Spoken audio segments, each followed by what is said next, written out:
All right, everybody, I've got a day off, so we're going to get some distance in today, do a little bit longer hike. And as we go around, I'll go over some of the basics on longer hikes, getting farther out than 5-6 miles.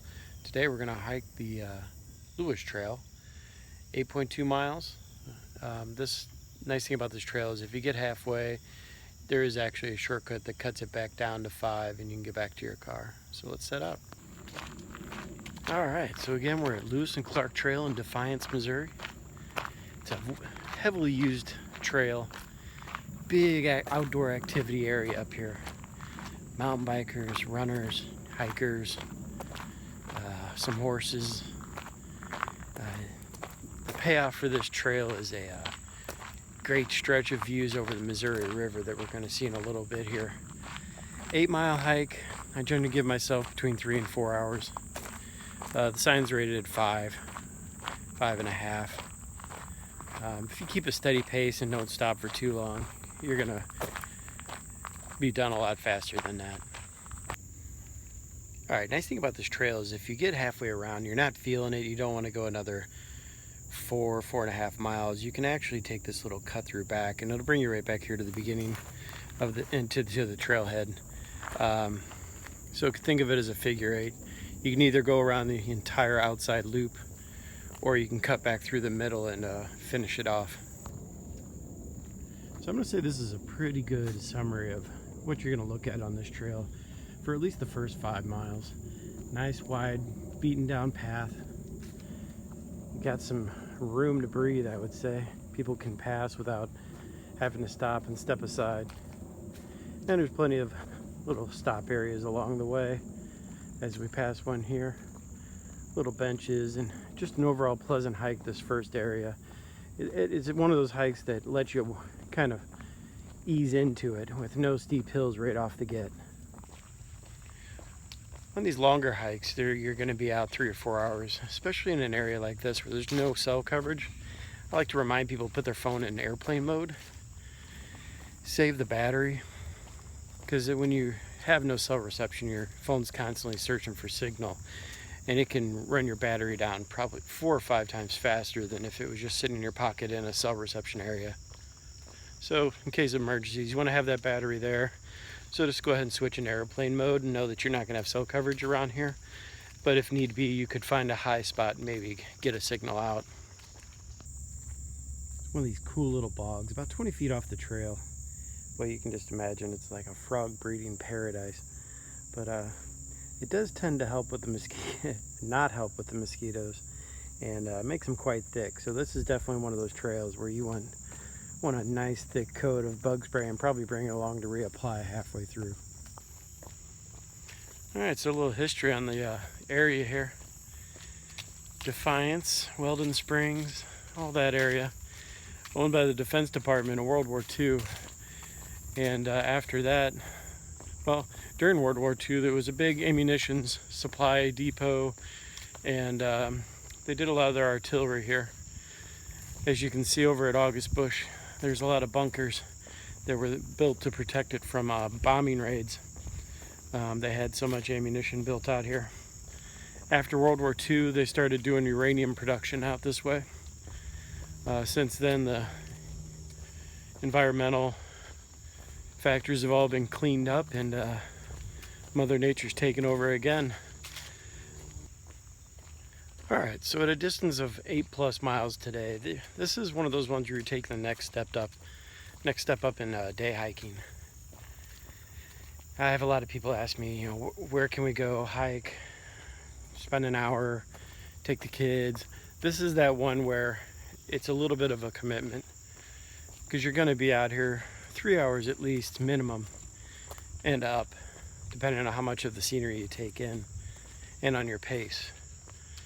Anything over 6, pace is going to be an important factor. Can't start out crazy fast, or else you're just going to be crawling the last couple miles and really dreading finishing. So keep it moderate. Start out.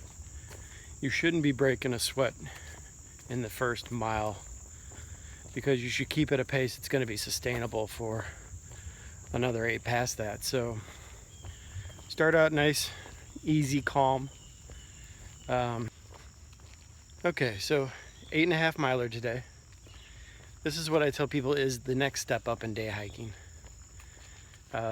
You're going to be out here for a bit. You're probably going to have to go to the bathroom at least once where there's no facilities. You're going to need to have a snack along the way. Definitely have enough water, depending upon the day and the temperature. But even on a beautiful day like we have today, you're going to need water whether you sweat or not, just due to the amount of time you spend out here. So make sure you supply up. I'm going to go over my pack and what kind of pack I bring along for a hike like this when we hit the midway point. All right, so we're just about 15-20 minutes in, cruising along. Still a nice level path. We haven't any big ups or big downs. Nice wide path. Had a couple runners pass me, and it's a weekday, so you'll see weekday morning, maybe 10, 15, 20 people. So it is well used. It's used more by I call it the hardcore crowd that don't mind going over a few miles. All right, so without any up or down hills, we're kind of here finding ourselves on a ridge peak. The land's kind of sloping down from both sides here. And as you can see, the forest kind of opens up. A lot of the ground clutter is reduced, and you can actually see for some distance. So we're making our way towards the Missouri River on this first half of the trail. And there'll be all kinds of cool bluff views when we get to there. Okay, we're about 1.5 miles in. And we're starting to come up to the bluffs along the river. Neat thing about this trail is that it takes advantage of its views, and so in 1.5 miles you get out to the bluffs, but then you hike along the bluffs for a couple miles. So it's not one of those reach a point, peak view, and then head back. You're actually going to take it in for a while and just hike along the Missouri River, hence the Lewis and Clark name. This is the area where Lewis and Clark with their party actually crossed Missouri and headed westward. So a lot of history here too. So as you can see, we're starting to get into view of the Missouri. Up right now with all the rain we've had lately. Let's see if we can find a better place to peak view. All right, so we're just past the first peak of the river, and now we're going to start our first real descent. Well-established trails. I like hillside trails where they stay dry, give you firm footing. And we're going to descend into this valley and up the next ridge to the higher ridge and catch some views of the river. So I want to give you a little idea of the beautiful rough terrain. While it does make for climbing, it is gorgeous, especially in this early fall season with not too many leaves on the trail. So we're on our second ridge. We drop down and back from the first and climb back up this one, working our way along the river 2 miles down. Okay, well, we're 2 miles in. We just topped one of our higher ridges, as you can tell by my sweat and panting. Nice thing is shade. Majority of this hike, very few spots where you're out from underneath the forest cover. Definitely helps, especially with all the ups and downs we're going to be doing. So I'm going to do my best here to stop and talk about this trail a little bit without being one of those people that takes a selfie and falls 200 feet to his death. This is the payoff for this hike. We're about 2.5 miles in. We've climbed a couple hills. But this is what we're going to see for about the next mile. And I'm going to pan here for you. As you can see, the Missouri is way up. But we're about, I don't know, good 200 feet up above it. And it's a magnificent river. I mean, the eagle's soaring around, and hopefully we'll catch view of one today. Although it is a little bit mid-afternoon. Yeah, we might see a few gliding. But this is definitely, even if you come on this hike, come in the 2.5 miles to these points and then head back the way you came, more than worth the hour trip just to take in these views. Just do beware that the drops are quick and unforgiving. There is nothing, I'm going to show you a little bit here without giving me vertigo. but we are talking straight down. So keep a safe distance. These rocks have been known to crumble a little bit from the edges, but definitely come and enjoy this part. Okay, so this is Eagle Rock. As you can see, it kind of looks like the head and beak of an eagle shooting out over the bluffs here. You can go out there and stand and get a pretty good picture. Pretty stable formation. So we're at our third peak through here on the river, and the views continue. Okay, so we're heading down into one of these valleys in between the peaks. As you can see, the plant life changes dramatically from the tops and the bottoms. Down here is a lot thicker cover, a lot more small green leafy plants, and a lot thicker underbrush. Obviously it's just more moisture down here, and it makes for a kind of a two-in-one hike, in the sense that you can hike your peaks and bluffs, nice open vast views, and then you come down here and you're just on the middle of the forest trail, which is a great hike. Okay, and just to prove we are on trail and out in the middle of nowhere, but people have been here. Nice little staircase that helps you. It kind of smooths out the switchbacks to where you're not going crazy far distances to start dropping some altitude here. So here's a prime example. There's probably been 15 crossings across this creek in the last 100 yards. Find you a sign to point you in the right direction, and keep following them and keep a lookout for them. So if there's ever been a spring water creek, this is it. Can't really tell on video. Try to shade it here. This hole's about 6 foot deep, and I can see the rocks on the bottom just as clear as day, much like the Ozark rivers down southern Missouri. Beautiful little creek that feeds out to the Missouri. Makes you wonder about how many of these creeks it takes to build that river to the size it is. All right, so a lot of videos in this section, just because it can get real confusing. You're out here in a million mosquitoes and you don't want to get lost. So Lewis-Clark Trail. Clark Trail is the shorter one, the 5 mile. It already cut back. Lewis Trail here continues on and does the 8 mile loop. Now, grab a map at the beginning, keep an eye on your markers, know what they look like. In these woods, I'm not a huge fan of the brown and white. I think it makes it harder to find them, but that's what the Parks Department has went with, State Park. I think it's a good material. It holds up, good kind of fiberglass, but as far as standing out in a bunch of trees that are brown and lots of sun coming through the canopy that makes everything look white, they're not the best to spot. So we're going to continue on the Lewis Trail here, and we've probably got about 5 miles to go. So okay, so in my reviews so far, I haven't came across one of these to show you while videoing. This is a nice little 40-foot slope, all mud and roots. So I found the easiest way on these is to go with speed. Lean forward, dig your feet in, and get up it in a hurry. The more time you spend on this, the more likely you're to slide back down. You can't always just head off to the left or right. Stay in the brush and probably get a little bit better traction, but maybe pick up a few more chiggers. I tend to go up the middle and go fast. Well, proof that even I get turned around at times. I found myself on the Katy Trail, or the Bush Greenway. As you can see, the reason I know that is I've got signs introducing me to the trail, and signs lead me back to where I was supposed to be. So what happens is these little starter trails, when two trails come close, start splitting off, and you'll get several cut-throughs. And I know exactly the spot where I turned. I hesitated, but now I know if I ever need a shortcut back to another trail, like the Greenway, there it is. So we're about mile 4. We've got up our largest peak yet. Unfortunately, it has a lot of cover on it, so you don't get a real good view of the river.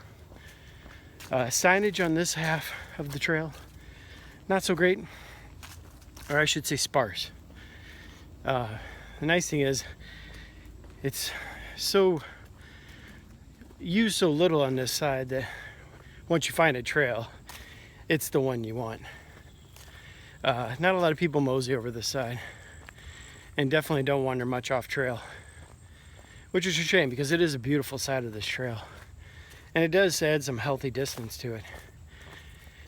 You know, even though this one hikes at 8.2, 8.5, I think, last time I did it, it feels like a 10 or 12 just because of the amount of climbs and descent you have. It really adds to the physicalness of it, or I should say the cardio of it. It's definitely a heart-friendly one.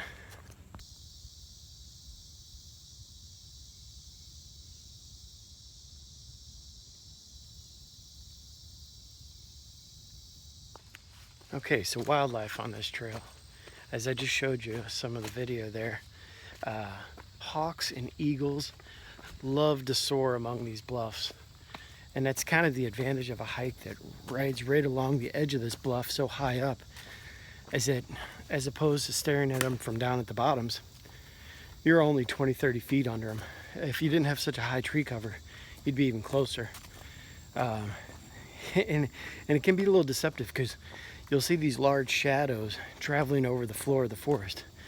And you'll think you see something out of the corner of your eye, and it's actually the hawks and eagles blocking your sunlight and casting their shadow upon the forest floor. Lots of squirrels. You know, being so close to a water source like the river, it's a natural migration point for animals. Now, you'll see a little bit more on the bottoms where they have easier access, obviously, as opposed to the bluffs. But a lot of deer, a lot of squirrels. Rabbits are pretty thin, as the hawks and eagles take care of them. Chipmunks, you know, the usual Missouri fare. Halfway. So a little more trail, a little less my face. Here we go, we're top of a ridge. Can't quite make it out down at the bottom, but the river's down there. We've definitely veered off a little bit farther from it though. So just a beautiful ridge top, skinny trail. I've passed a few hikers, which is great for a weekday. Usually I won't see anybody on a weekday on this half of the trail. But today I've ran into quite a few, and I think a lot of people like me are trying to squeeze every bit of summer they can out of the trails. This trail hikes awesome in the fall and winter, just due to the views and when the trees turn. And come winter time, there's a lot less mosquitoes. Here's some more of those views that I tell you about on this trail and make it so worth it. I mean, look at the colors. And you imagine this in fall. So we're looking out over the Missouri. There's an island here in the middle. And then on the other side is Chesterfield. And just some gorgeous sightseeing. So like I said, we're coming up on that 5-mile mark. We're heading down into the wet lower bottoms of this trail. And to be honest with you, this is the time when you're going to want to stop and you're going to want to reapply insect repellent. I am okay with bugs, but this is some thick area stuff.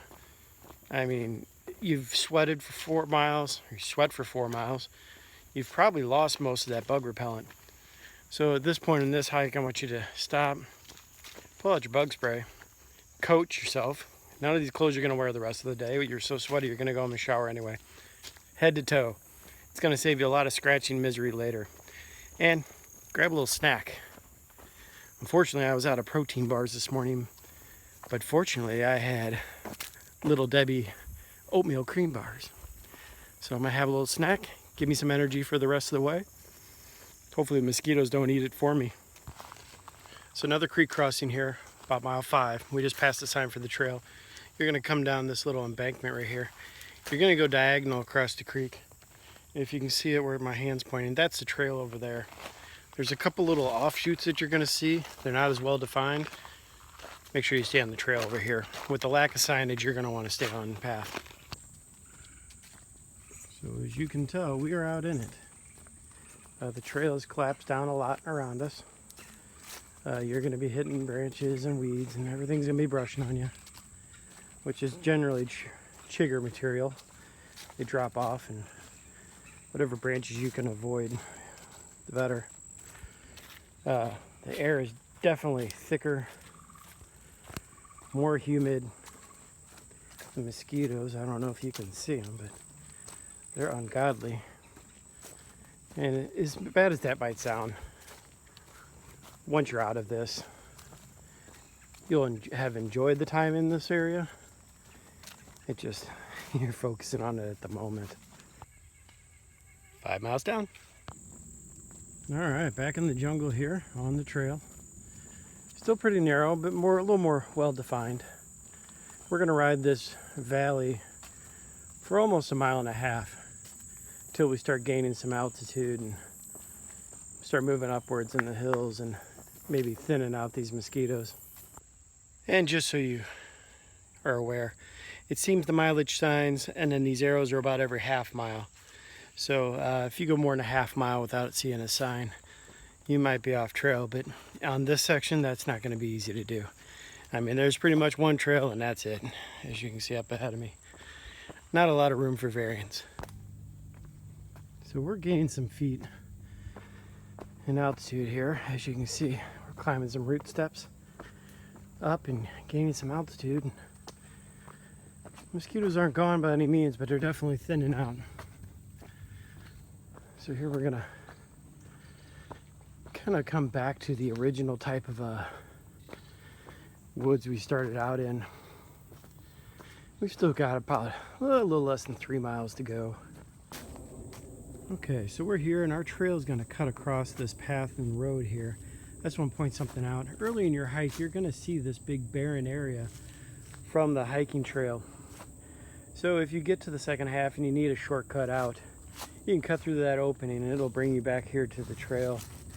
Just catch on with the trail here and it'll probably save you a good 2 miles.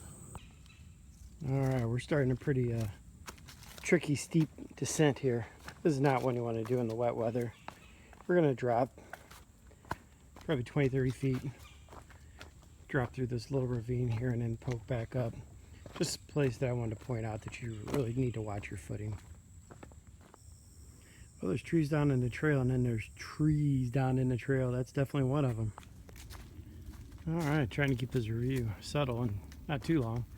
8-mile hike, it's easy to rack up some footage. Just wanted to show you here, we're over here between miles 6 and 7. Now we're up above the peaks, into the peaks again. Got some good valleys below us. Other than that, some mosquitoes have thinned out quite a bit. A little more sunlight up here. Birds are making hay with them. But yeah, pretty much back to about the elevation and type of climate that we started out in, and now we just got to kill off a few more miles. Nice little stream here we're going to cross. We came to the bottom of the valley again, but you know, with every valley then, yes, up, up, up, up, up and away. We are going to have to climb back up this hill to get to the trail. This is not an easy ascent. This is a quick, hard, fast one. Okay, as we are in a part where the trails have joined back together, our signs are showing such. If you were on the Clark Trail, that's scraped, you'd be at 4 miles, and now we're on the Lewis Trail, we're at mile 7. So we just got a little over 1 mile to go. Nice, flat, wide trail, good cover, good shade. And by this time you're gonna need it. You're gonna be tired of mosquitoes, tired of hills. My step count's working out just about right. I'm just now at 17,500 steps, and I'm a 2,500 step per mile person, so it's 1 mile to go. Nice 20,000 step hike, and it makes for good times at meal time because you can eat what you want after something like this. So next to the bluffs, this is probably one of the prettier spots on the trail. Pretty in the fact that it crosses over this creek and a beautiful bridge in the middle of the woods, but also beautiful in the sense that you know you're almost finished. We've got about 7.5 miles down on the home stretch. So as you can see here, as we're coming up to the end, a lot more defined path, some benches here and there. Could have used those earlier. Forest floor is thinning out, and you can definitely tell that we're heading back towards the more visited part of the park. Well, we know we're coming up on the end of this hike because we can start to hear the highway traffic. The parking lot here holds about 30-40 cars On the weekend, it can be hard to find a spot. Weekdays, not so much. You generally have about 10 or 12 cars and a little bit of mix of all kinds of people doing different distances, running, hiking, biking. Yeah, so we are just about done. All right, well, here we are back at the car. 8.2 miles it worked out to today. Rated about 20,000 steps, about 1,200 calories burnt. Probably more for some people. Getting up here close to the highs of the day now. It's about 85. Humidity's starting to creep up. I'm glad I started when I did. It took me roughly about 2.5 hours with videoing and stopping for views and stuff. Still pretty quick. I'd say average is going to be between 3 and 4. So make sure you set yourself up with plenty of water, a few snacks, lots of bug spray, reapply, and enjoy. So once again, from Lewis and Clark Trail, and I think they call it Defiance here. Defiance, St. Charles area, right in that area. Weldon Springs, that's it. Hike more. See you later.